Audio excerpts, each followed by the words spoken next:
और मुल्क भर में कोरोना की दूसरी लहर कमजोर पड़ चुकी है, लेकिन कोरोना का खतरा अभी भी बाकी है। इम्कान जताया जा रहा है कि कोरोना की तीसरी लहर डेल्टा प्लस वेरिएंट की वजह से आ सकती है और इस बीच कोरोना का कप्पा वेरिएंट फिक्र की बड़ी वजह बन रहा है।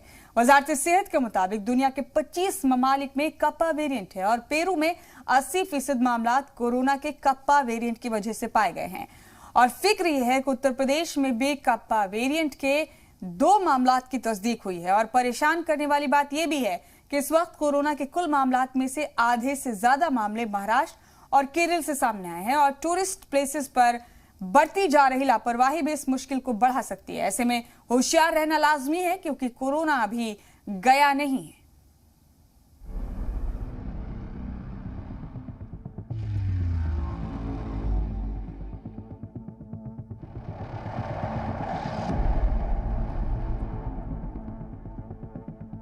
वजारत सेहत फिक्रमंद है।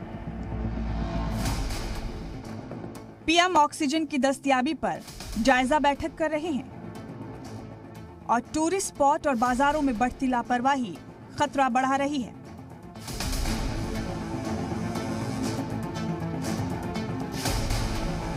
अलर्ट रहिए, कोरोना अभी गया नहीं है। दुनिया भर पर एक बार फिर कोरोना का खतरा मंडराने लगा है और कोरोना की तीसरी लहर के अंदेशे ने वजारत सेहत को भी फिक्र में डाल दिया है। दुनिया के कई ममालिक ने कोरोना इन्फेक्शन के मामले कम होने के बाद फिर से बढ़ने लगे हैं। वजारत सेहत के मुताबिक ब्रिटेन, रूस, जनूबी कोरिया, इंडोनेशिया और बांग्लादेश में कोरोना फिर से बड़ा बहरान बनने लगा है। तीसरी लहर में बांग्लादेश में सबसे ज्यादा मामले सामने आ रहे हैं और इसीलिए वजारत सेहत ने आगाह किया है कि कोरोना के दौर में दी गई छूट से अगर लापरवाही बढ़ी तो कोरोना का बहरान एक बार फिर तशवीशनाक हो सकता है। देश में अगर रेस्ट्रिक्शंस को कम किया जा रहा है, रिलैक्सेशंस को बढ़ाया जा रहा है, तो ये ना माने कि कोविड खत्म हो गया है।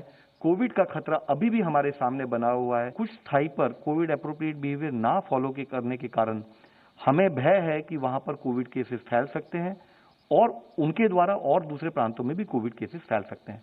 तो यूनिफॉर्मली फॉलो करने वाली स्ट्रैटेजी है, सबको करना चाहिए। जो आपने वैक्सीनेशन के विषय में कहा है, वजारत सेहत की फिक्र यूं ही नहीं है। कोरोना इन्फेक्शन के खिलाफ रिकवरी रेट बढ़कर 97.2% हो चुका है, लेकिन अब भी मुल्क के 90 जिले ऐसे हैं जहां से इन्फेक्शन के 80% मामले सामने आ रहे हैं। इनमें महाराष्ट्र के 15, केरल के 14, तमिलनाडु, आंध्र प्रदेश, कर्नाटक, ओडिशा, असम, मगरबी बंगाल, मेघालय और मणिपुर में 2 से ज्यादा जिलों में सबसे ज्यादा इन्फेक्शन के मामले सामने आ रहे हैं। पिछले एक हफ्ते में अकेले केरल से 32% और महाराष्ट्र से इन्फेक्शन के 21% मामले सामने आए हैं। मुल्क के 66 जिलों में पॉजिटिविटी रेट 10% से ज्यादा है, जबकि दूसरी जानिब बाजारों और टूरिस्ट स्पॉट्स पर लापरवाही भी बढ़ रही है। पीएम मोदी ने कैबिनेट तौसी के बाद हुई बैठक में वज़रा से इसको लेकर फिक्र जताई और अब नीति आयोग के रुकन और सरकार की कोविड टास्क फोर्स के सदर डॉक्टर वी.के. पॉल ने भी अंदेशा जताया है कि ये लापरवाही वायरस का खतरा बढ़ा सकती है। कई जगह पे अब खुलेआम लापरवाही हो रही है मार्केट्स में, और लापरवाही हमारे जो पर्यटन स्थल हैं, टूरिस्ट डेस्टिनेशंस हैं, वहाँ पे खास तरह से, क्योंकि बहुत लोग बाहर से आके वहाँ पहुँचे हैं, पर्टिकुलरली एक नया रिस्क वहाँ दिखाई दे रहा है। और इस तरह से मिक्स एंड मिंगलिंग होगी, इस तरह से दूरी घटेगी तो वायरस के लिए एक से दूसरे से चौथे पे पहुंचना आसान हो रहा है। और हमें इसके बारे में जरूर सोचना चाहिए कि ये किस तरह से इसका एक बैलेंस्ड अप्रोच करी जाए। कई जगह लापरवाही हो रही है। टूरिस्ट डेस्टिनेशन है, वहाँ एक रिस्क दिखाई दे रहा है। वायरस का एक दूसरे पर पहुंचना आसान हो रहा है। ये संजीदा हालात हो सकते हैं जब टूरिस्ट वापस आएंगे।